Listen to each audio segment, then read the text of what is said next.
The rain had soaked through every layer I wore by the time I pushed open the door of Harbor Grill, my fingers stiff and trembling as I guided Evan inside. His small hand clutched mine while he coughed a tired wheeze that always made my stomach tighten. I just needed him warm for a moment long enough for his breathing to settle.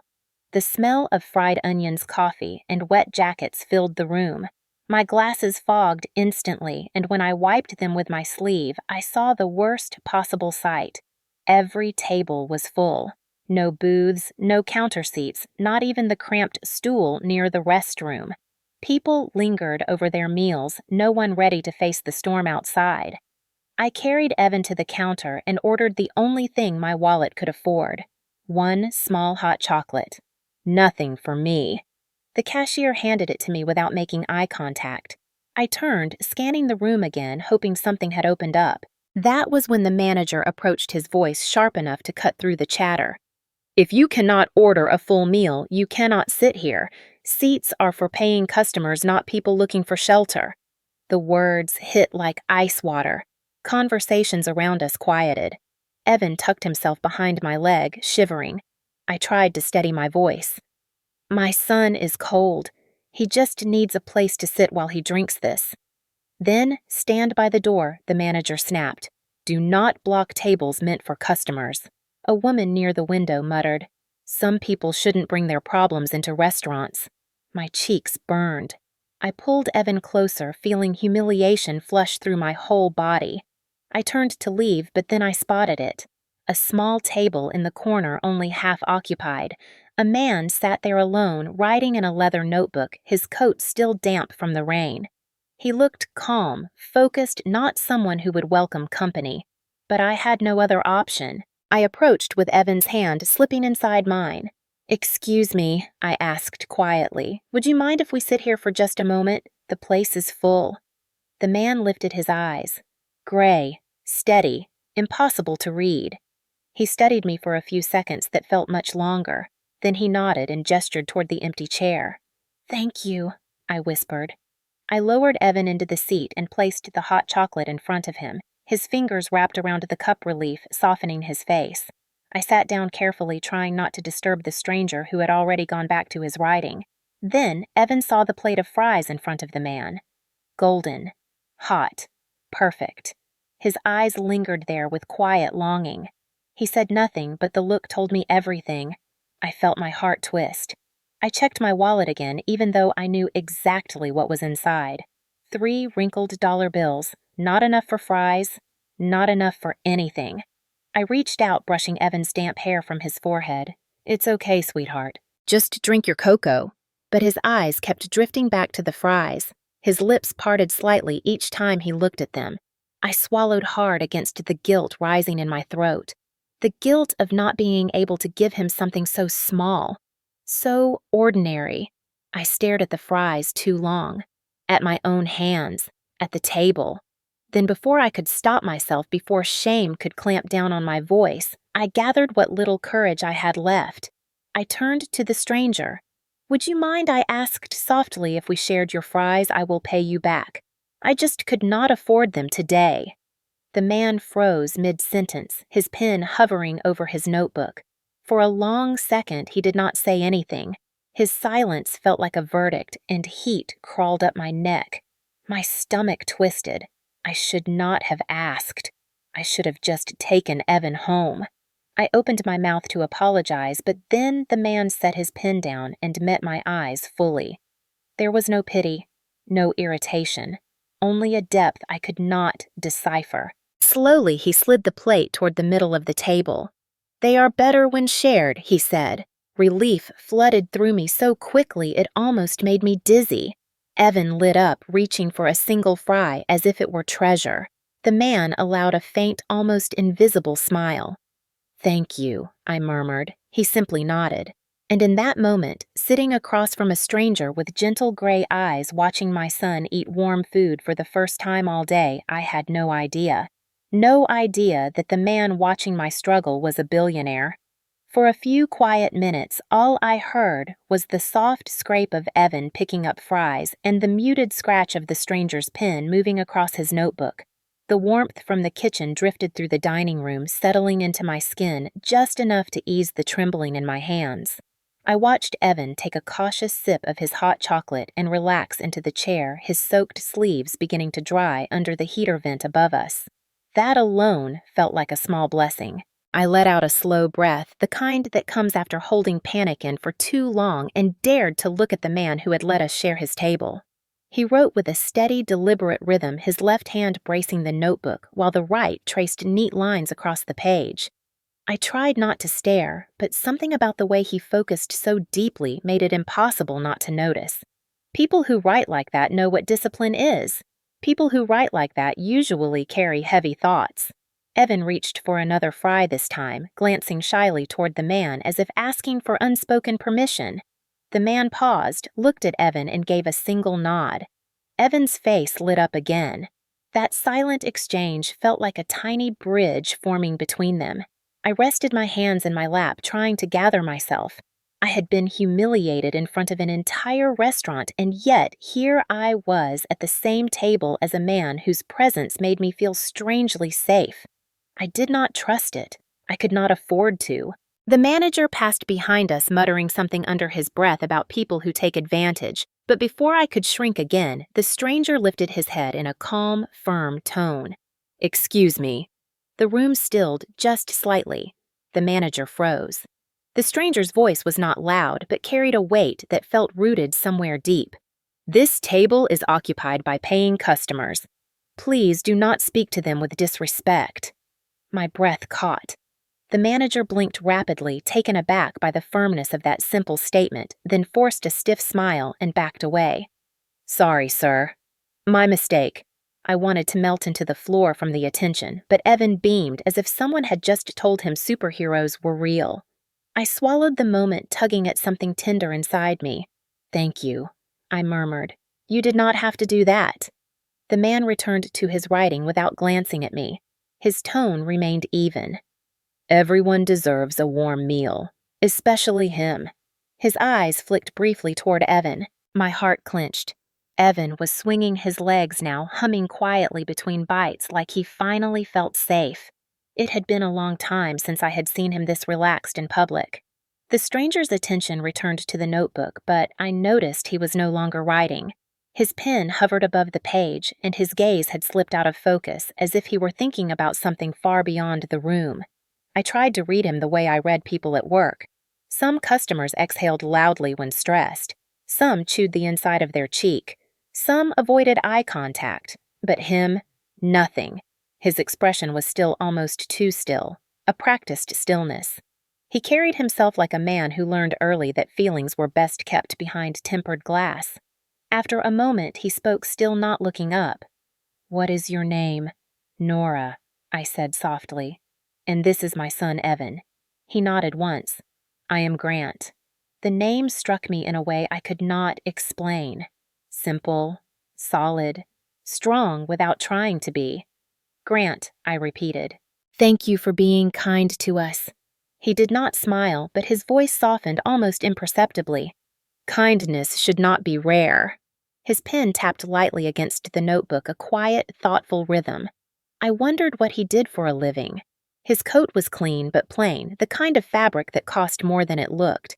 His boots were sturdy and well kept. His watch was simple but expensive, the kind of design I had seen only behind glass displays. He looked like someone who belonged anywhere, someone who could walk into any room and no one would question him. Not like me. A few customers cast glances our way, some curious, others judgmental.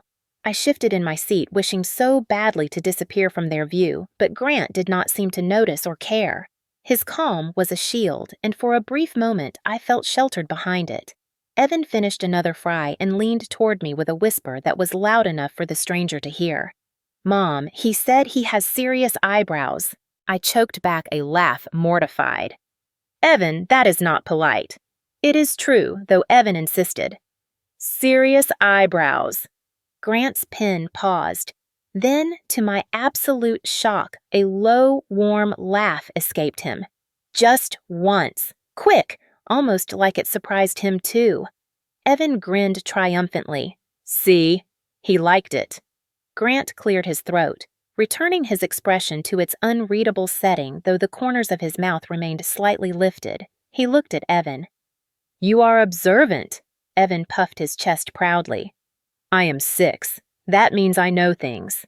Grant gave a slow nod as though this were a remarkable qualification. "Clearly." The warmth of the moment wrapped around me like a blanket I had not felt in years. Still, even with this small connection forming a pang of unease, sat in my chest. Why had he helped us? Why had he stood up to the manager? Why had he let us share his food without hesitation? People do not do that without wanting something. I braced myself. He would ask something soon. A survey, a donation, a favor, something. But he did not.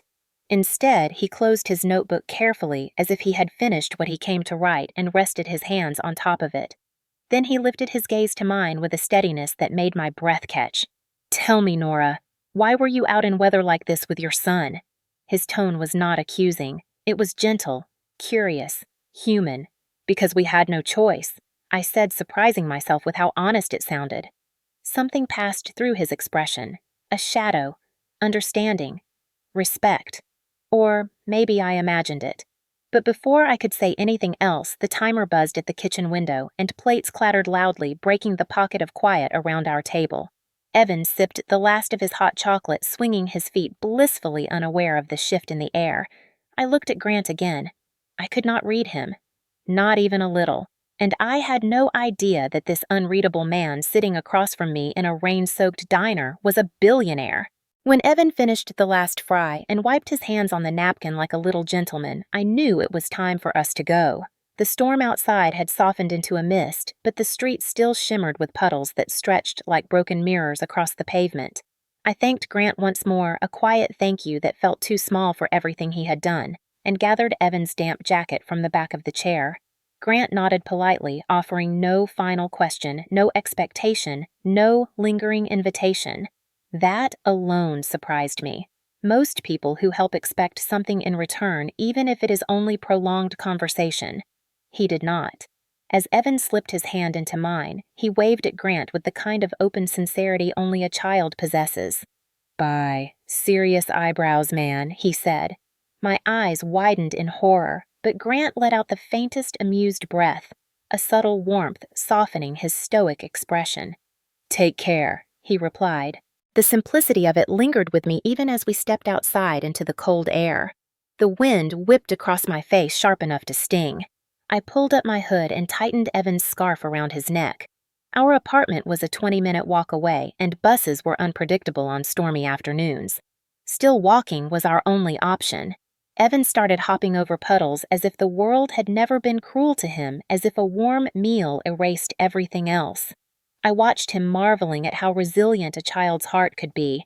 I told myself that today was just luck, a stranger's kindness, a moment that would not repeat. But even telling myself that something inside me felt unsettled, not in a bad way, more like a shift, a quiet turning. We walked a block before I realized the thrift store down the street had put out discounted coats. I tugged gently on Evan's hand and led him across. Maybe there would be something warm enough for him, something that fit better than the hand-me-down he wore. But as I browsed through a rack of mismatched jackets, I felt the heaviness of my nearly empty wallet again. I slid the hangers back into place and forced a smile for Evan. "Let us go, sweetheart. We will make do." He nodded and squeezed my hand. Even at 6, he understood far more than I ever wanted him to. We stepped back into the rain. I adjusted the plastic grocery bag I kept in my purse and pulled it over his head, letting it drape down like a makeshift hood. He giggled. "I look like a robot mom." "You look like the bravest robot in town," I said, and he grinned. What I did not know was that across the street behind the foggy glass of a hardware store window, Grant had just stepped inside to escape the wind. He was picking up supplies, something small according to the thin paper bag in his hand. He was not following us. He was not searching for us. He simply happened to be there when he looked up and saw us walking past. Me soaked through again, shivering in my thin coat. Evan wrapped in a plastic bag like a makeshift shield, my hands trembling as I adjusted it for him. The image froze him where he stood. For a moment, he did not move at all. His reflection hovered on the glass superimposed over the side of us. He watched as I tugged my own scarf off and wrapped it tight around Evan, choosing to stay exposed to the cold myself. He saw how I bent low to meet Evan's eyes, how I whispered something that made him laugh even though his teeth were chattering. He saw the exhaustion in my shoulders, the effort behind every small gesture, the quiet, fierce love that pushed me forward even when my body had nothing left to give. Something in him shifted, a small, unspoken crack in whatever armor he lived behind. Later, he would tell me that it was this moment, not the fries, not the conversation, not the laughter at the table, that opened something inside him, because kindness at a table is easy. Kindness in the cold is different. When Evan coughed again deeper this time, I felt fear rise in my throat. Winter colds always hit him harder. I crouched down, brushed his wet hair from his forehead, and kissed the top of his head. "We are okay, honey. We just have to keep moving." The bus stop was still 3 blocks away. I took his hand and guided him carefully around a deep puddle. From behind the window, Grant pressed his fingertips against the cold glass. He did not know why the sight made his chest tighten. He only knew that it did. He noticed the tremor in my hand as I lifted Evan. He noticed the way the plastic bag around Evan fluttered like a weak flag in the wind. He noticed that I never once looked around for help because people like me learn early that help rarely comes. For the first time in a long while, Grant felt something unfamiliar. Not pity, not curiosity, something more human than that, unsettling and grounding at the same time. He stepped toward the door. His hand brushed the metal handle. Then he stopped. A thought crossed his mind with surprising clarity. If I go to them now, he thought she will think I pity her, that I see her as someone who needs rescuing. He let go of the door slowly. He watched the two of us disappear down the street in the fading rain, Evan's small frame perched on my hip, my scarf wrapped around him like a shield. Grant exhaled the breath, slow and heavy. He should have turned away. He should have walked out and forgotten us. But he found himself still standing there long after we were gone, staring at the empty sidewalk where just moments before, a mother had used nothing but her hands and a plastic bag to keep her child warm. A moment he could not forget. The next morning, the sky was clearer, though the cold still bit sharply at my cheeks, as I pushed open the heavy doors of Maplewood Community Library. The scent of old paper and warm carpet wrapped around me instantly familiar and comforting. This place might have been small, underfunded, and constantly one broken light bulb away from a shutdown notice, but to me, it was a sanctuary. And for the kids who came after school, it was even more than that. Evan ran ahead of me, his backpack bouncing with every excited step. He loved days when I volunteered for the children's storytelling hour. It made him feel like he belonged to something bigger, something bright. I set my tote bag down behind the counter and greeted Mrs. Porter, the elderly librarian with wiry gray hair who always moved as if she were racing an invisible clock. "Morning, Nora," she said. "Full crowd today. The elementary school is doing early release." My stomach tightened with nerves. I had only brought one short story sketch with me, and kids could smell unpreparedness better than adults. But I nodded and forced confidence into my voice. "We will make it fun. We always do." Evan climbed into the reading corner and began arranging pillows for the younger kids. Seeing him sitting there humming to himself gave me strength. 10 minutes later, the room filled quickly. Little shoes squeaked on the tile floors. Colorful winter hats were tossed aside. A few toddlers clung shyly to their parents while older kids raced toward me with eager eyes. I flipped open my sketch pad and began the story. Once upon a time, in a town where even the raindrops had secrets, lived a boy who could see magic in ordinary things. The room quieted. Heads leaned forward, fingers stilled. As I turned each page, revealing sketches of shimmering puddles, glowing lanterns, and a tiny fox with a mischievous grin, the children gasped and giggled. Storytelling always felt like a kind of soft power, one I never had anywhere else in my life. At the library, my voice mattered. My imagination mattered. I mattered. That feeling was rare, precious. I finished the tale with a flourish and a final drawing of the little fox curled safely in a tree hollow. The children clapped some bouncing in place. Evan shot me a proud smile, the kind that made every late-night drawing worth it. But not everyone was impressed. A mother with sharply penciled eyebrows and a coat that looked far too expensive for this neighborhood raised her hand. "Cute story," she said, "but this program really needs better materials. You cannot rely on volunteer drawings forever. The school district used to provide funding." "Why not now?" Her voice cut through the room like a cold wind. I felt my chest tighten. I offered a practiced smile. "We do what we can with what we have. The kids seem to enjoy it." "Enjoyment is not enough," she replied. "Children need quality resources. Real books, real programs. This place feels limited." Several kids shifted uncomfortably. Evan frowned. My pulse throbbed in my ears. She did not know how hard we fought to keep the library running. She did not know how often I bought crayons with my own tips from the bakery. She did not know anything. Before I could think of a diplomatic answer, I lifted the sketch pad again. "Actually, this fox has something to say about limitations." The kids perked up. The mother did not. I flipped to a blank page and began drawing, quickly, dramatically letting the strokes echo confidence I did not fully feel. "When someone thinks you are too small to make a difference," I narrated, "the fox simply says, 'Watch me.'" The children burst into laughter, clapping wildly. Even a few parents chuckled. The critical mother pursed her lips but said nothing more. As the group dispersed, several kids hugged me, thanking me for the story. The knot in my stomach loosened. Maybe I did enough. Maybe here I was, enough. I gathered my things and turned to organize the reading corner, but then I froze.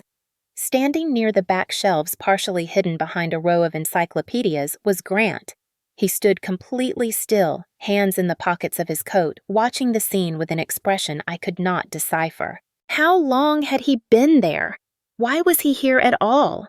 Before I could find words, he stepped forward. "I hope this is not strange," he said softly. "I was in the area and decided to stop by." His eyes drifted to the sketch pad, then to the children laughing as they colored fox drawings Evan had copied for them. "You drew all of that." His voice held no skepticism, only quiet amazement. I shrugged, lightly, embarrassment heating my cheeks. "It is something I do for the kids. It helps them focus. It helps them dream." He studied the drawings again, his gaze lingering on the detailed shading of the fox's tail, the emotion in its eyes. "These are good," he said, "remarkably good. You have real talent." The compliment hit deeper than I expected. Most days, my art felt like a luxury I could not afford to take seriously. "Thank you," I said. "But they are just stories." "No," he replied. "They are more than that." I looked at him confused. Why did this matter to him? Why did he come? And what was that softness in his eyes?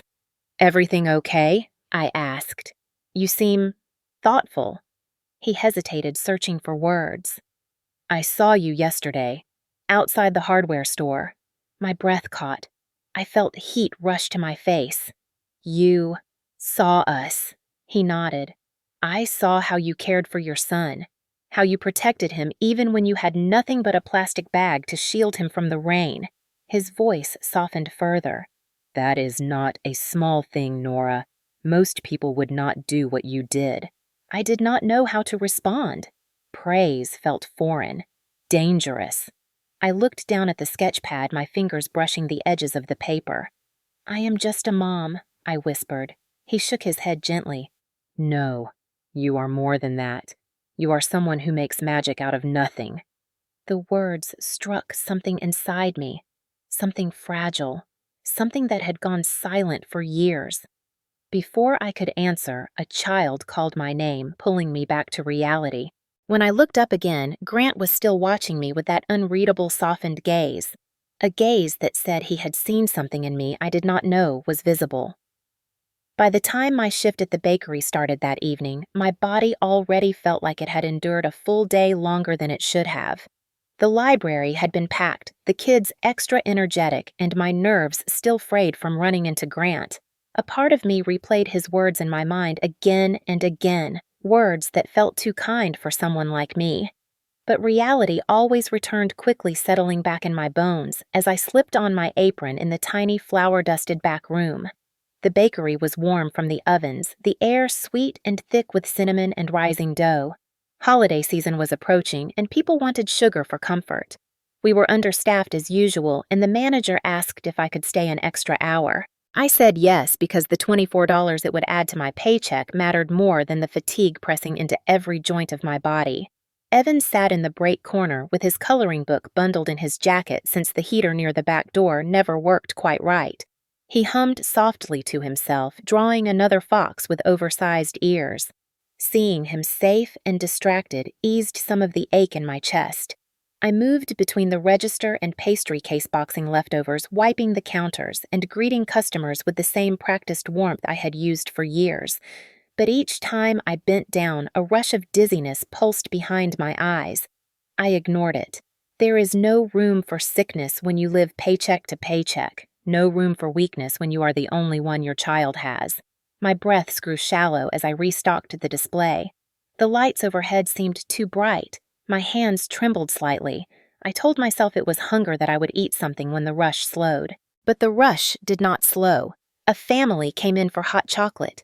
A businessman ordered 3 pies. A teenager wanted a dozen cookies for a school event.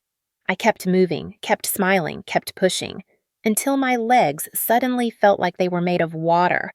I leaned on the counter, gripping the edge until my knuckles whitened, but the room began spinning in slow, sickening circles. "Nora, are you okay?" the cashier asked, her voice fading in and out. I opened my mouth to answer, but sound never came. The floor tilted, the lights warped, my knees buckled beneath me.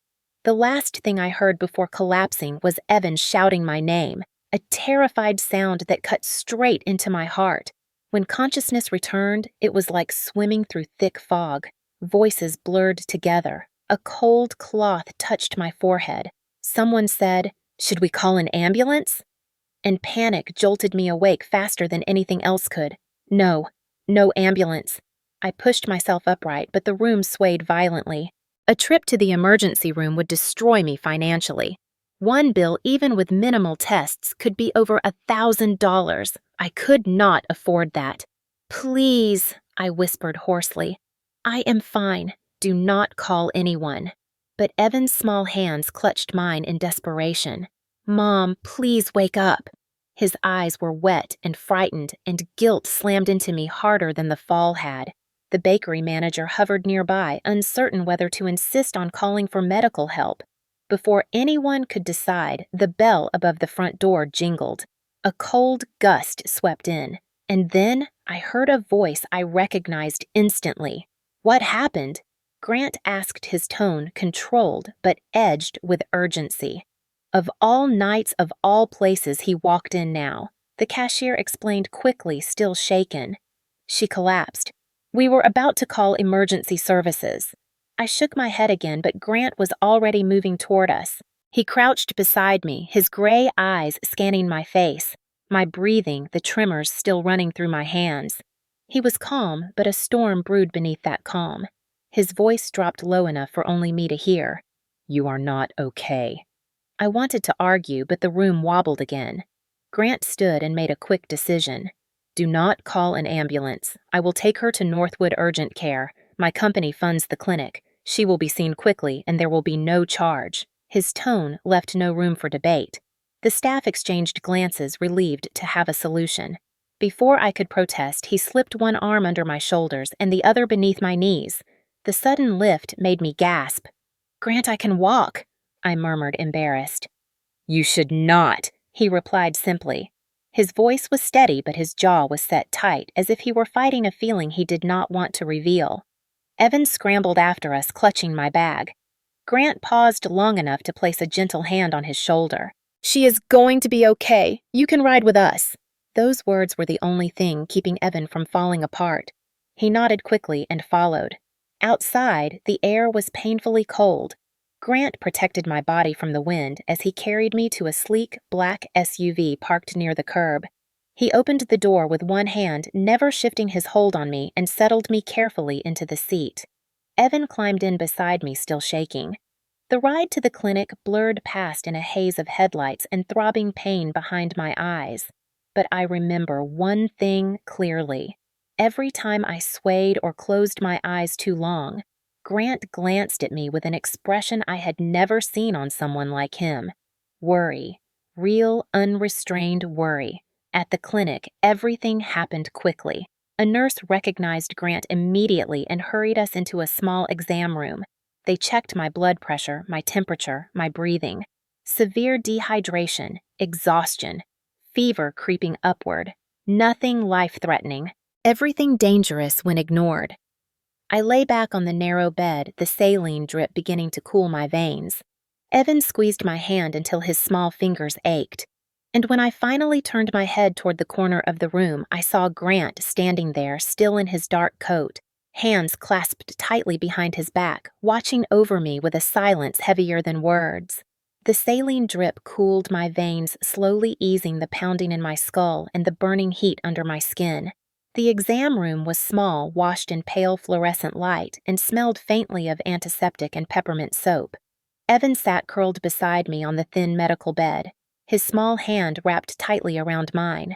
His eyes were red from crying, his cheeks blotchy, his hair still slightly damp from where he had pressed himself against me in fear. I smoothed my thumb over the back of his knuckles, reassuring him with a weak smile. "I am okay, sweetheart. Really. You scared me, Mom," he whispered, voice quivering. "You fell like you disappeared." His honesty sliced through me. I kissed his forehead. "I am right here. I am not going anywhere." When he finally relaxed enough to lean against my shoulder, his breathing soft and steady, I exhaled for what felt like the first time since collapsing. But then, I lifted my gaze. Grant stood in the corner of the room, arms folded, posture straight, but his jaw clenched tightly as if he were holding back more emotion than he wanted anyone to see. His eyes never left me, not once. A silence sat between us, thick and heavy, filled with things I did not understand and things I was not sure I wanted to. After a moment, he stepped closer. "How do you feel?" he asked quietly. "Better," I answered, though. My voice cracked, mostly embarrassed. "You should not be embarrassed," he said immediately. "You fainted because your body reached its limit. That is not a failure. That is a warning." His words were steady, but there was something else behind them. Frustration, concern, something deeper. I looked away, unable to hold his gaze. I did not want him seeing how fragile I felt. "I have to work," I murmured. "I cannot just stop because I am tired." He paused as if choosing his next words carefully. "That is exactly why it scares me. Scares you." The word felt strange coming from him, someone who seemed untouched by fear. He pulled up a chair and sat beside the bed. Up close, the exhaustion in his eyes was clearer, as if he had not slept well in a long time. "Nora," he said, "you carry the weight of 2 lives on your shoulders every single day, and you do it without asking anyone for help. When someone like you collapses, people notice. People care." His tone softened at the last 2 words, sinking into my skin like warmth I did not know how to accept. I shook my head, feeling heat rise to my cheeks. "People like me do not get to fall apart. If we do, everything falls with us." He rested his elbows on his knees, leaning closer. "Strength is not about never falling. It is about standing up every time you do. That is what I see when I look at you." I swallowed hard. Compliments made me uneasy. Kindness even more so, especially from someone I barely knew, especially from someone who felt like he lived in a world I would never belong to. A tear escaped before I could stop it sliding down my cheek and landing on the blanket. I wiped it away quickly. "Sorry," I whispered. "I am not usually like this." Grant looked at me gently, then did something unexpected. He turned his head away slightly, giving me space to cry without an audience. It was subtle, respectful, and it broke something open inside me. Most people stare when someone cries. Most people want to witness vulnerability. He looked away, and that small gesture felt like the greatest kindness. When I finally gathered myself, he turned back toward me, his expression steady again. "May I ask something?" he said. I nodded cautiously. "Why did you not want us to call an ambulance?" The question hit me like a stone. I opened my mouth to give the polite, practiced answer, but I could not bring myself to lie to the man who had carried me out of the bakery as if I weighed nothing. Because I cannot afford an ER bill, I admitted. One visit would wipe out everything. Rent, food, Evan's inhaler, everything. The truth sat heavy in the space between us. I expected pity. I expected confusion. I expected judgment.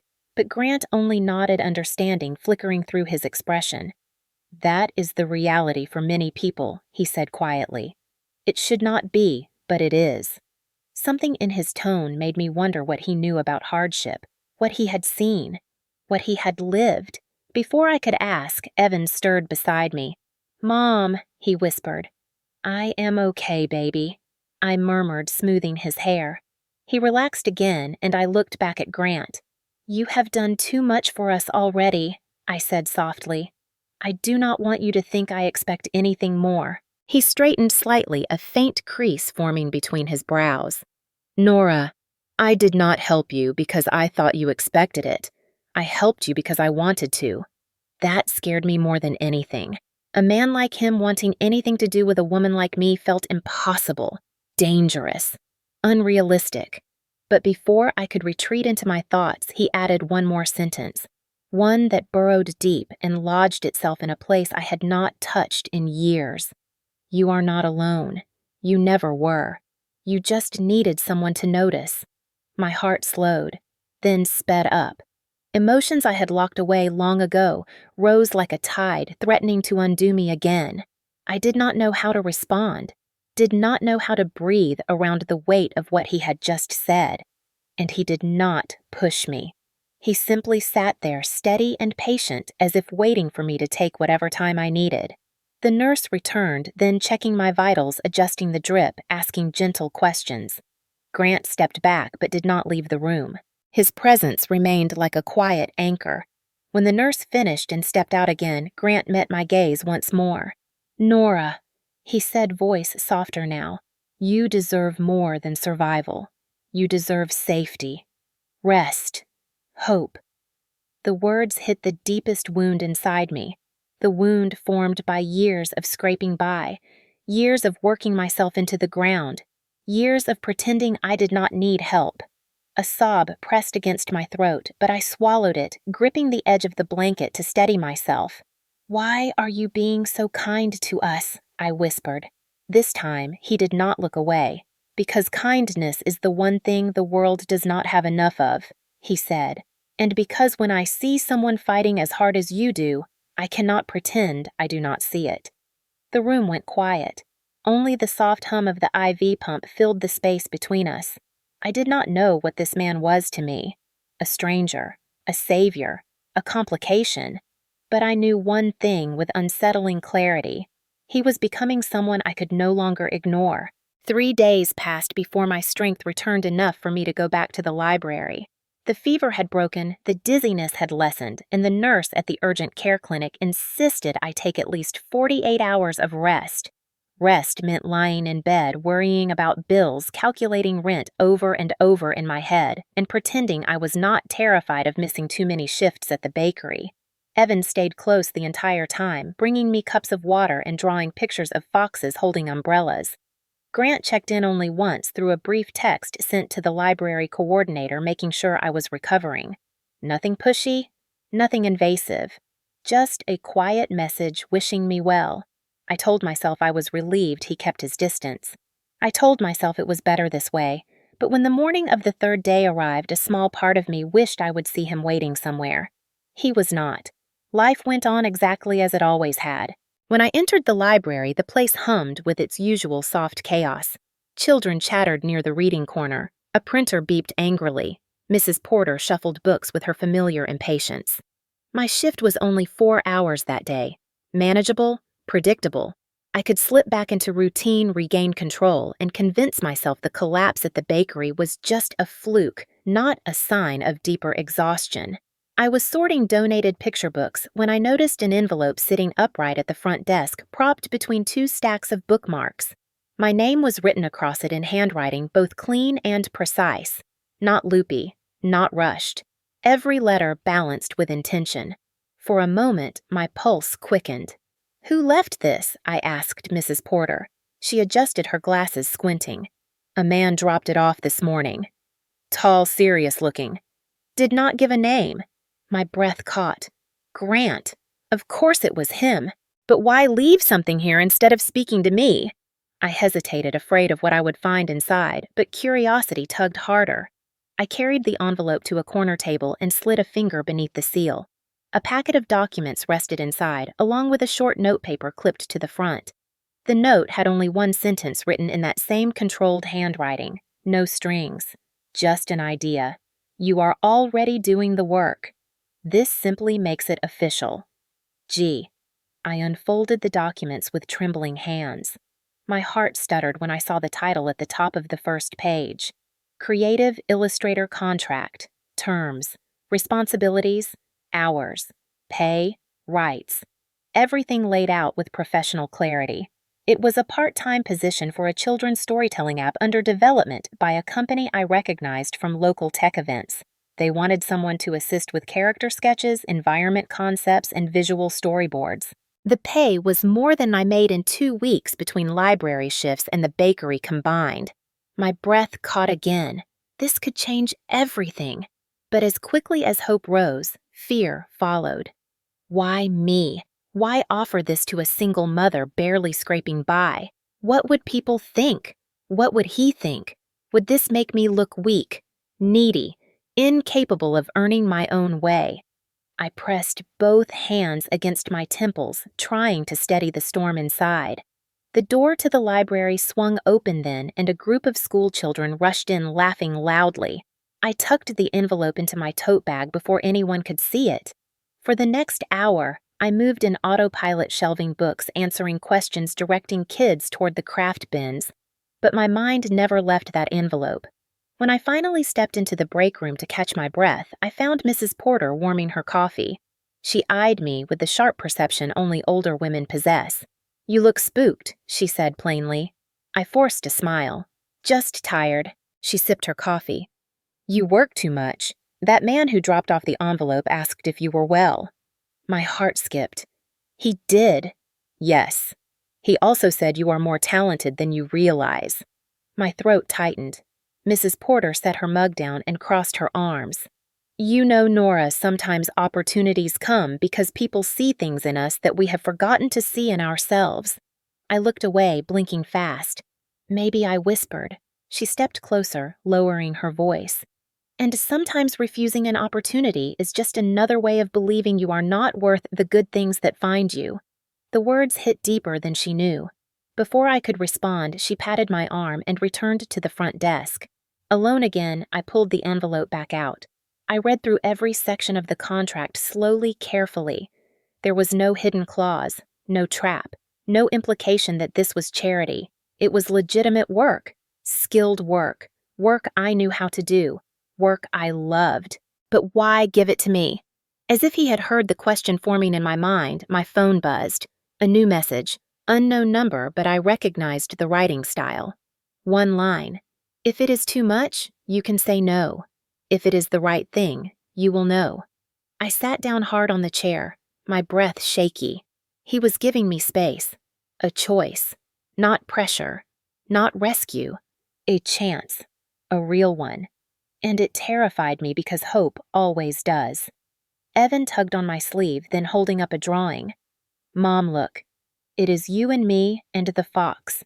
You are holding the moon." Something in the picture cracked me open. I wanted a better life for him. For us. And this was a doorway. One I had not asked for. One I had not dared to imagine. But one that waited now patiently for me to step through. I signed the contract that evening, hands trembling but certain. Not charity. Not pity. Opportunity.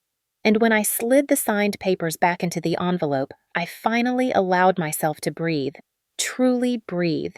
Because for the first time in a long time, the future did not look like survival. It looked like possibility. My first day at the design wing felt like stepping into another universe, one where everything was bright, polished, and impossibly calm. The building's lobby gleamed with soft lights reflecting off stone floors, and the scent of freshly brewed coffee drifted through the air from a sleek cafe station near the elevators.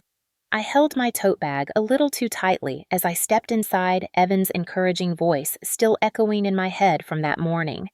"You are going to draw stories, Mom. For real." The elevator doors slid open on the fourth floor, revealing a hallway lined with framed concept art. Forests glowing with bioluminescent light, children floating among stars, animals wearing crowns made of flowers, worlds born from imagination, worlds I had always dreamed of creating but had never spoken aloud. The receptionist, a young woman with bright blue glasses, greeted me with a welcoming smile.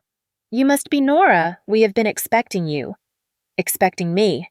The words felt surreal. She handed me a visitor badge and escorted me through the collaborative workspace where artists worked on tablets, designers met in clusters around digital whiteboards, and animators adjusted scenes on massive curved monitors. Every step I took felt like trespassing into a world I admired from the outside. She stopped at a small desk near a wide window overlooking the courtyard. Sunlight poured over the desk, and on top of it rested a package wrapped in brown paper tied neatly with twine. "This is yours," she said. "Your starter kit. Welcome to the team." My throat tightened. "Thank you," I whispered. When she left, I pulled the twine loose and unwrapped the parcel. A high-end sketch pad, professional grade pens, ink liners in every size, a set of soft pencils. Everything I would have bought for myself if I ever had the luxury. A small card sat on top. "Thought you might want your tools to feel as ready as you are." No signature, but I knew exactly who had placed it there. I did not know what to do with the warmth blooming in my chest, so I tucked the feeling away and focused on learning the ropes. My supervisor, a cheerful woman named Leslie, introduced me to the workflow. Story beats, visual anchors, character emotion charts. She explained everything with enthusiasm and never once made me feel out of place. Though I knew my clothes were thrift store finds and my shoes were worn thin compared to everyone else's clean sneakers. But no one stared. No one judged. They cared only about the work. Around noon, I was sketching early concepts for a woodland scene when I felt someone step behind me. A presence. Steady. Quiet. I turned and nearly jumped. Grant stood there closer than I expected, the sunlight from the window casting soft edges along his coat. His eyes fell to the sketch pad, his expression unreadable yet focused. "You startled me," I said, breath-catching. "I did not mean to," he replied. I did not want to interrupt. He took one step back, giving me space, and somehow that small gesture made my heart stutter. He nodded toward my drawing. "May I?" I hesitated. Then I handed the pad to him. He examined the page with an intensity that made me feel both exposed and seen. "You understood the tone immediately," he said finally. Calm, hopeful, a little mysterious. That is exactly what the team envisioned. Relief washed through me. I had been terrified I would not meet expectations. "You are doing well, Nora," he added quietly. "More than well." Too much praise made me uneasy, so I shifted the focus. "Thank you for the tools." "You did not have to do that." He met my gaze steady and sincere. "I know. That is why I did." My breath caught. I did not know how to handle this version of him, the one who offered kindness without asking anything in return. Before I could form a response, Leslie called my name from across the room. I excused myself quickly, grateful for the escape. The rest of the afternoon moved in a blur of sketch revisions shading tests and storyline brainstorming. Every so often, I caught glimpses of Grant in the distance, speaking with developers or reviewing project boards. He never hovered, never interfered, but when our eyes met accidentally, something warm flickered between us. A recognition neither of us acknowledged aloud. As the day wound down, I gathered my things, exhaustion settling deep into my bones. But it was a different kind of exhaustion. Not the bone-crushing kind from survival, the creative kind, the fulfilling kind. I stepped toward the elevator, glancing once more at the studio. I belonged here, even if only tentatively, even if doubt still clung to the edges of my mind. The elevator door slid open, and I stepped inside, only to stop short. Grant was already there, leaning against the railing, hands in his coat pockets. "Going down?" he asked. His voice held a softness I was beginning to recognize as rare. I nodded and stood beside him, the space between us charged with unspoken things. The elevator hummed to life. Halfway down, he spoke quietly. "How was your first day?" I swallowed. "Good. Overwhelming. Wonderful. Terrifying." His lips twitched in faint amusement. "That sounds right for something worth doing." The door opened into the lobby, and I stepped out quickly to hide the sudden flutter in my chest. "Thank you again. For everything." He held my gaze a moment longer than necessary. "This is your work, Nora. Your opportunity. Not mine. I just opened a door you were already capable of walking through." My breath hitched. He turned to leave.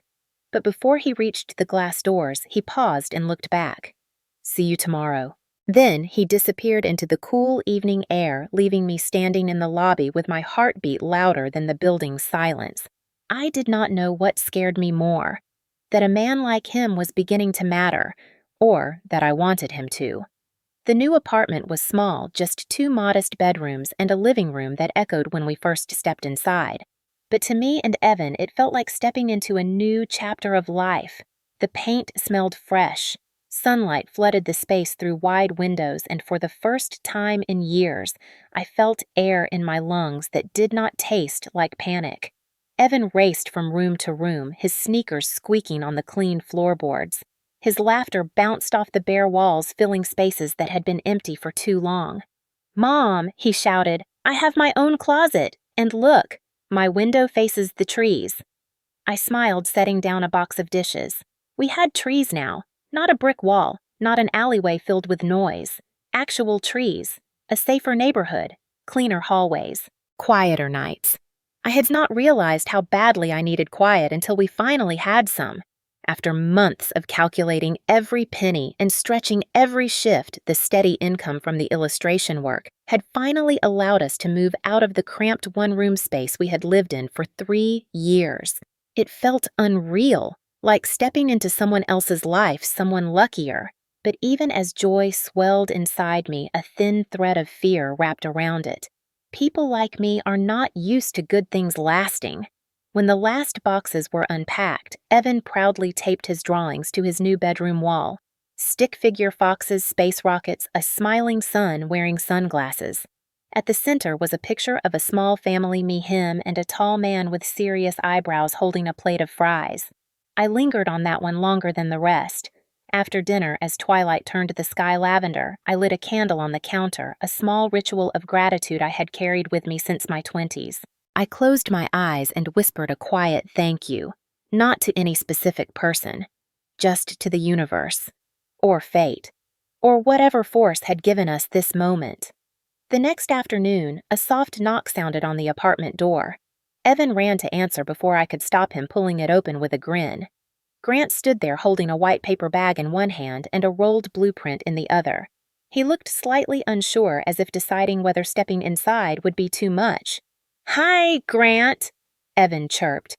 "Mom says you have serious eyebrows, but she likes them." Heat shot up my neck. "Evan," I groaned. Grant's low laugh filled the hallway warm and surprisingly gentle. "I see," he said. "Good to know." He lifted the paper bag. I brought cookies from the cafe downstairs, a sort of housewarming gift. My instinct was to refuse out of habit to avoid owing anyone anything, but Evan had already taken the bag with both hands, inhaling deeply. "They smell amazing." "Thank you, Grant." I stepped aside, letting him in. The apartment suddenly felt smaller with him in it, yet somehow brighter. He handed Evan a small package wrapped in brown paper. "For your art corner." Evan's eyes widened. "Really? Go ahead, open it." Inside was a fresh set of markers and sketch paper. High quality, the kind I could never justify buying. My chest tightened with a complicated emotion. Gratitude, guilt, fear of being seen too deeply. "You did not have to bring him anything," I said softly. He met my gaze. "I wanted to." And that simple sentence broke through every defensive wall I had built. Evan dashed to his room to test his new supplies, leaving the door half open as he hummed. Grant walked toward the living room window, studying the view. "It is a good place," he said, safer, peaceful. I nodded, my fingers tracing the counter edge. I am still getting used to it. Good things can be hard to accept when you are not used to them, he replied. The truth of it hit me harder than it should have. He turned to me slowly. You earned this, Nora. Not me. Not luck. Your work created this. I looked down, fighting the familiar urge to retreat from praise. He stepped closer, not invading, just near enough that I could feel his presence like a steadying warmth. You deserve stability. And Evan does too. The mention of Evan sent a ripple of emotion through me.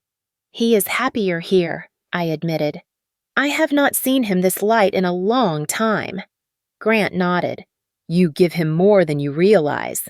I opened my mouth to respond, but before I could, Evan appeared holding a new drawing. He held it out to Grant with both hands. Look, it is us at the diner, the day we met. Grant took the drawing carefully as if it were fragile. 3 stick figures sat at a round table, Evan with a giant smile, me with coffee, and Grant, of course, with serious eyebrows and a plate of fries nearly the size of the table. Above his stick figure in Evan's wobbly handwriting were the words, "They are better when shared." Grant's expression softened in a way I had never seen before. Something in his face broke open just slightly, revealing a tenderness he kept hidden. Thank you, he said to Evan, his voice lower than usual. This means more than you know. Evan beamed and darted back to his room. Grant stared at the drawing a moment longer, then set it gently on the counter, smoothing the edges with his thumb. When he looked back at me, something charged hung in the space between us. Something quiet, but undeniable. I felt it too, and that terrified me.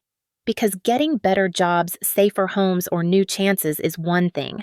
Letting someone matter is another. Letting someone in is something you cannot easily undo. I turned away, pretending to straighten a stack of mail just to break eye contact. I do not want to rely on anyone, I said softly. Not anymore. Grant's voice remained calm. You are not. You are building your life. I am simply witnessing it. But witnessing can become something more. Something dangerous for someone like me who had built survival around not needing anyone. He seemed to sense the shift in my posture, the fear forming under the surface. His expression softened. I am not here to complicate your life, Nora, or to take space you are not ready to give. I promise you that. His words washed over me like a balm, and yet they scared me too, because a man who keeps his promises is far more dangerous to the heart than one who does not. As he walked toward the door to leave, Evan called out from his room, Grant, can we all go somewhere fun one day? Maybe the Science Museum. I froze. My heart hammered. Grant glanced at me for permission before answering. Only if your mom says yes. I swallowed hard. My yes would mean something. My no would mean even more, possibly too much. I opened my mouth, but no sound came out. Grant gave a small, reassuring nod, sparing me from answering immediately. Think about it, he said gently. Then he stepped into the hallway. As the door closed behind him, I stood still, hand pressed to my heart, feeling an ache I had not felt in years. A better life was forming around me, and with it, the terrifying possibility of losing something precious if I let myself want too much. The first sign that something was wrong came in the form of silence. Grant had never been someone who messaged constantly, but he always found small ways to check in. A picture of a children's book he thought I would like. A text asking how Evan's art corner was coming along. A brief note saying a new set of character sketches made him smile. But then for 2 days, nothing. The morning of the 3rd day, I was walking home from dropping Evan off at school when I passed a newsstand. The headline on the business magazine made my stomach drop. Tech CEO Grant Whitford faces major shareholder backlash after failed acquisition. My breath caught. I picked up the magazine, flipping through pages filled with words like collapsed negotiations and projected losses and investor revolt. Flashbulb images of Grant at meetings, stiff-faced, surrounded by cameras, accompanied the articles.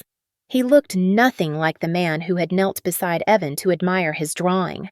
Nothing like the man who softened when he talked about stories and illustrations.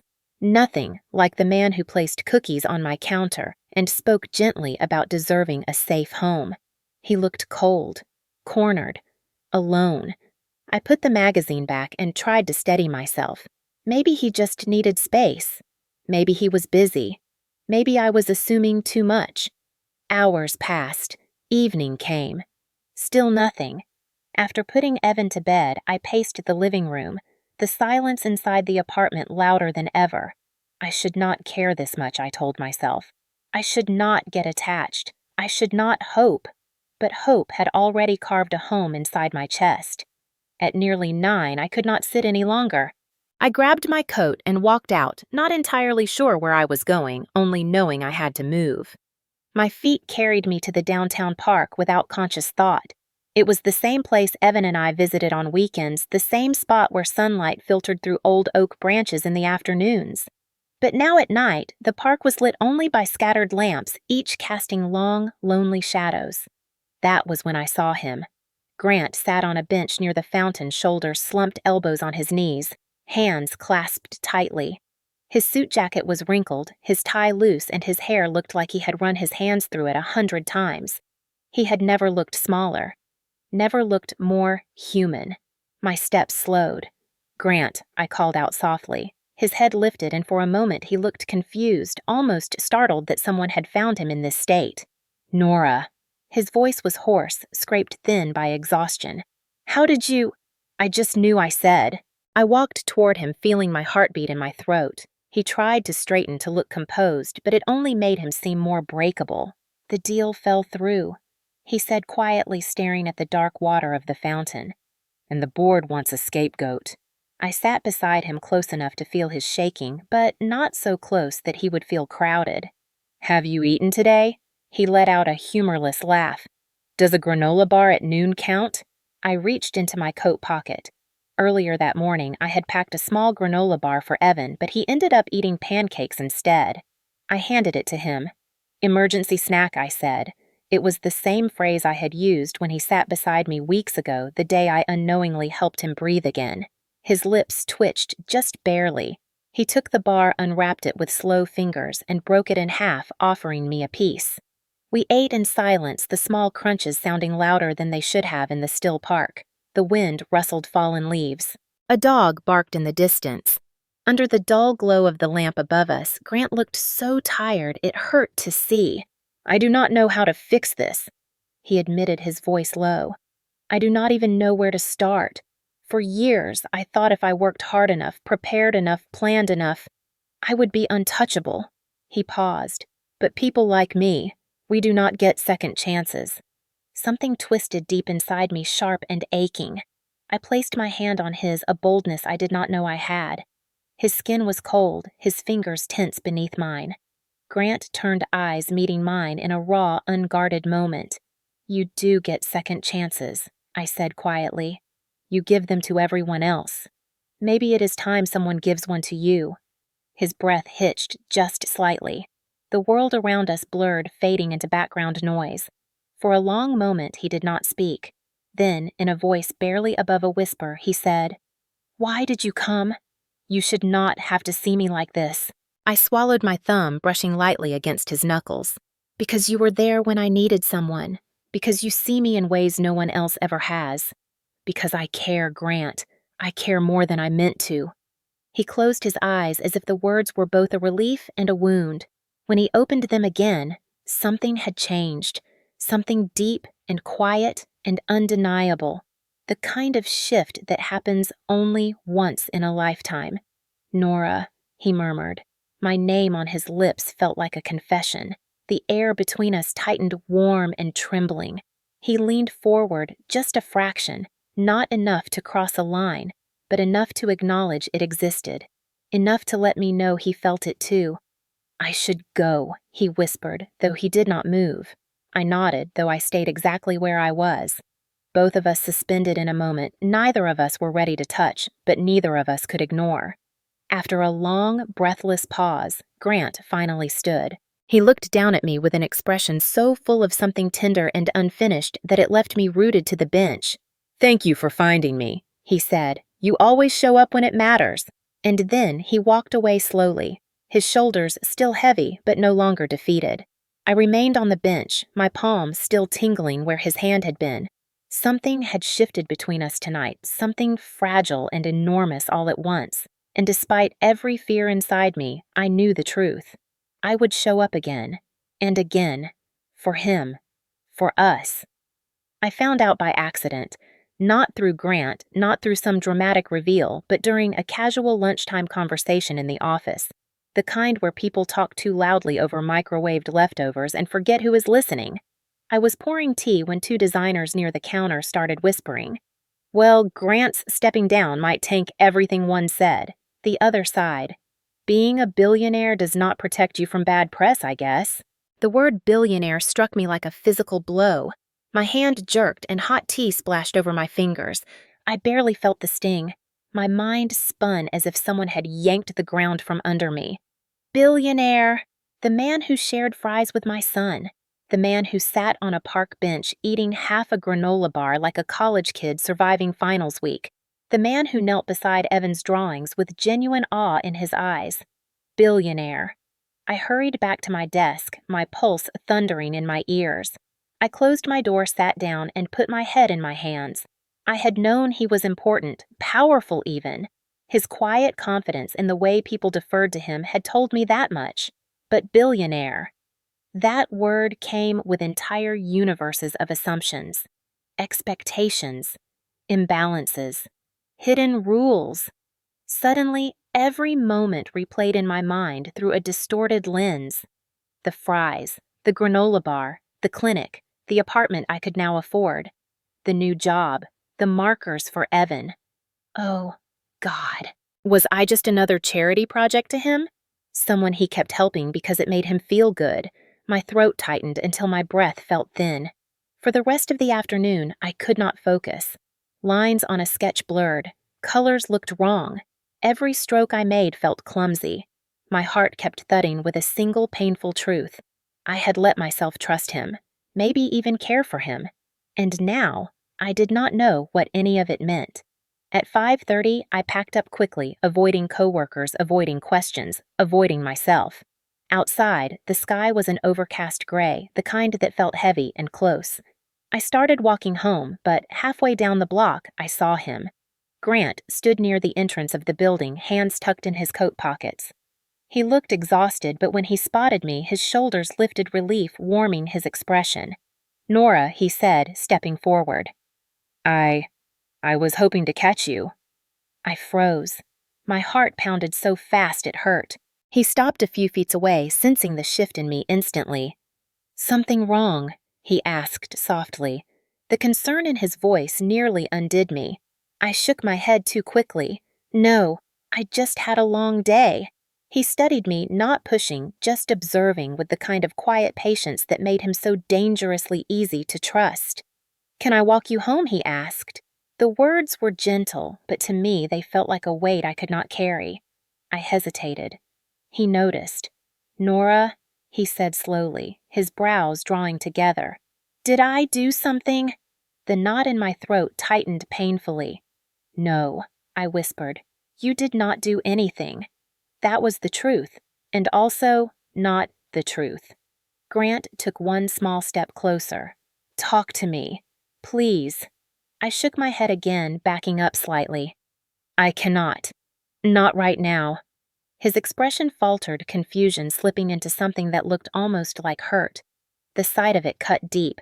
I am sorry I managed. I need some space. His jaw tightened, not in anger, but in something raw, something vulnerable. Okay, he said quietly. If you need space, I will give it. But please do not shut me out without telling me why. I opened my mouth, but no words formed. The fear inside me was too loud. Fear of being seen as less. Fear of being dependent. Fear of caring for someone whose world was built on a scale I could not comprehend. He waited, but the silence stretched too long. Finally, with a slow nod, he stepped back. I am around if you want to talk, he said softly. Always. And then he walked away, leaving a cold ache in the air where warmth had been. That night, I barely slept. I lay awake listening to Evan breathe in the next room, the shadows shifting across the ceiling like restless thoughts. At some point, Evan padded into my room and crawled into bed beside me. "Mom," he mumbled sleepily, "are we not seeing Grant anymore?" The question sliced straight through me. I wrapped my arms around him, burying my face in his hair. "I do not know, sweetheart," I whispered. "I really do not know." Evan nodded against my shoulder, trusting me completely. A trust I did not feel I deserved. The next morning, the distance I had created only widened. I avoided walking past Grant's office. I avoided checking my phone. I avoided every corner of the building where I might run into him. Days passed this way, each one heavier than the last, each one lined with guilt. Late Thursday afternoon, as I was packing up my things, I heard a soft knock on my office door. I turned, expecting a coworker, but it was him. Grant stood in the doorway, leaning lightly on the frame's shoulders, tense eyes steady but tentative. "Nora," he said, his voice careful, "I am not here to push or demand answers. I just need you to hear something." I swallowed hard. He stepped inside, leaving the door open, giving me space. "I did not help you because you were struggling," he said quietly. "I helped you because you were strong. Because I saw someone doing everything she could for her child with almost nothing. Because you reminded me what integrity looks like." He paused, letting the words settle. "And because you matter to me." My breath caught. He continued before I could speak. "If you think my money changes that or makes you small or turns this into charity, then you do not know me. And maybe I deserve that. Maybe I did not tell you enough." His voice softened.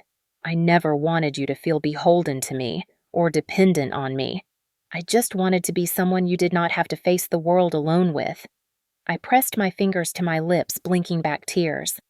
"I am scared," I whispered finally. He nodded as though he had expected that answer. "So am I." The honesty in his voice shook me. For the first time since learning the truth, the fear loosened slightly. Not gone, but no longer suffocating. Grant stepped back toward the door. "I will give you whatever time you need. Just do not disappear from my life without giving me a chance to prove myself." Then he left, leaving his words lingering like a quiet promise. When I finally gathered my things and stepped outside, the air felt a little less heavy, but the question remained echoing inside me. Was I brave enough to believe him? I spent the next 2 days moving through life like someone learning how to breathe again. The fear was still there, sitting quietly in my chest, but something in me had shifted after hearing Grant's voice in my office. He had not begged, demanded, or guilted me. He had simply told the truth, and then he had stepped back, trusting me to come toward him if I chose to. No one had ever done that for me. Not my ex, not my family, not anyone. It unsettled me in a way that felt strangely hopeful. By Saturday afternoon, the sun had finally broken through a week of clouds, and I took Evan to the park. He chased geese and raced leaves in the wind, laughing the way only a child who feels safe can laugh. As I watched him, a realization slowly settled inside me. I had been afraid of being dependent on Grant. But the truth was simpler. I was afraid of needing something I could lose. I was afraid of letting myself want more than the sturdy, simple life I had built. But avoiding connection had not protected me. It had only made the loneliness quieter, not smaller. While I sat on the park bench, Evan climbed onto my lap, breathless from running. "Mom," he said, tightening his arms around my waist, "I miss Grant." The words struck straight through me. "Do you?" I asked softly. Evan nodded against my shirt. "He is my friend, and he likes my drawings." I smiled, brushing his hair from his forehead. "I know, sweetheart." Then he looked up at me, brown eyes far too wise for his age. "Are we not seeing him because you are scared?" My breath caught. Never had I felt so seen by a 6-year-old. I opened my mouth to answer, but nothing came out. Evan rested his head on my shoulder. "I hope we see him again, because I think he is good for you, Mom." Sometimes the truth comes from the smallest voice in the room. That night, after I tucked Evan into bed, I sat at the kitchen table staring at my phone for a very long time. My hands shook not with fear, but with something closer to clarity. Finally, I typed a single message. "Can we talk?" He replied immediately, as if he had been waiting near his phone for days. Yes, wherever you want. I swallowed hard, then typed the only place that felt right. Harbor Grill, the diner, the beginning. He agreed. The next morning, the sky glowed gold, the kind of light that makes the world feel gentler. I dressed in a simple sweater, tied my hair back, and held Evan's hand as we walked toward the diner. My heartbeat thudded in my ears with every step. When we reached the door, I saw him instantly. Grant stood near the back table. That same table. The one where everything had started. He looked nervous in a way I had never seen from him before. Not business meeting nervous. Human nervous. Real nervous. When he saw us, his expression softened as though something inside him clicked back into place. Nora. His voice was gentle, careful, as if one wrong note might break something fragile. I took a slow breath. I am sorry, I said before anything else. I needed time to understand my own fear. He nodded, his eyes steady. I told you I would give you that. And you did. I stepped closer. The diner smelled the same as always. Coffee, fry oil, toast, a chorus of clinking plates and silverware. Ordinary sounds that had once wrapped humiliation around me now felt strangely comforting. Grant looked at me with an ache I recognized because it mirrored my own. I am not scared of you, I said. I was only scared of what you might mean to me. Something in his face broke open, not dramatically, just enough to reveal a flicker of relief, of tenderness, of something deeper than either of us had named. He took half a step closer. Then, what do I mean to you? The question was soft, but it reached all the way down to the parts of me I kept hidden. Before I could answer, Evan slipped his hand into Grant's. His small voice rose between us. Can we share fries again? Please, Grant let out a quiet, choked laugh, the kind of laugh someone makes when hope catches them off guard. That would be my honor, buddy. We sat down. The same arrangement. Evan between us. The same creaky table. The same faintly scratched surface. A waitress arrived with menus, but Grant shook his head gently. Fries for the table, please. And maybe 3 hot chocolates. Extra whipped cream. When the fries arrived, the plate was full and steaming golden edges catching the morning light. I stared at them, remembering the first time, remembering the shame, the courage, the unexpected kindness. This time I was not trembling. I was not small. I was choosing this moment. I slid the plate toward the middle of the table. They still taste better when shared, I said. Grant's eyes met mine, steady and warm. With you two, he said softly, they taste like home. The words struck deep, not because they were romantic, but because they were honest. True, a quiet vow. Evan grabbed a fry and grinned. We are a team now, right? Grant smiled back, something peaceful settling across his features. If your mom agrees. I looked at my son, then at the man who had seen me not as someone to save, but as someone to stand beside. I nodded, feeling something inside me finally unlock. Yes. We are a team. Grant exhaled like he had been holding his breath for weeks. We ate slowly, savoring the simplicity of fries and hot chocolate, savoring something fragile but real building between us. No grand declarations, no promises painted in gold, just 3 people choosing to sit together at a table where everything once began. When we finished, Grant reached for the check, but I gently placed my hand over his. I will get this one. His eyebrows lifted slightly. Are you sure? Yes. I want to. His smile widened, quiet and grateful. Sharing responsibility, sharing warmth, sharing the beginning of something that felt less like a fairy tale and more like healing. As we stepped outside into the glowing morning, Evan ran ahead chasing a bird that hopped along the sidewalk. Grant walked beside me close enough that our shoulders brushed. Not claiming, not crowding, just present. Exactly what I needed, exactly what I chose. And for the first time in a very long time, I allowed myself to imagine a future that did not frighten me, a future that included him. When you finish a story like this, maybe you feel that familiar tug in your chest, the one that reminds you that even in a world that feels loud, divided, and rushed, there are still moments of quiet goodness that can change everything. Maybe you saw a piece of yourself in Nora in the way she fought through exhaustion and fear just to keep going for her child. Or maybe you recognized something in Grant, the man who had everything except the one thing money can't buy: connection, purpose, and someone who sees you for who you really are. Stories like theirs remind us that kindness doesn't need to be grand or perfect, it just needs to show up. Sometimes it's a shared plate of fries at a diner. Sometimes it's a granola bar in a dark park. Sometimes it's simply the courage to say I care, even when fear whispers otherwise. And if this story touched you in a way you didn't expect, if it stirred a memory, softened a hard day, or made you believe again in second chances, then I want to invite you into something bigger. One small action that keeps this circle of kindness alive. When you like, share, or subscribe, you aren't just supporting a channel. You're helping keep stories like this alive in a world that desperately needs reminders of hope. You're helping us bring comfort to someone who is watching alone tonight, someone who needs to hear that their struggles are seen and that their heart still matters. You're helping us reach a person who has forgotten what tenderness feels like, or who stopped believing that life can still surprise them in beautiful ways. And maybe that person is someone you love. Or maybe, quietly, it's you. For many of our viewers, especially those over 50, these stories feel like a gentle hand on the shoulder, a reminder that love doesn't expire with age, that resilience has value, and that the smallest connections can heal wounds we didn't know were still open. These stories remind us that we're all still becoming, still learning, still worthy. And when you join this community, you help build a place where people can breathe for a moment, reflect, and remember that compassion is not outdated, that grace still matters, and that none of us is walking our path alone. Every share helps another person feel less invisible. Every like helps the algorithm push this story to someone who needs it at the exact right moment.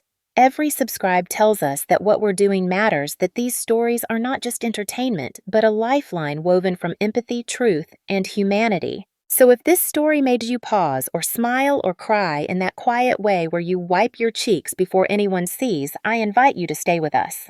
Stay for the next story that might speak to a different part of your heart.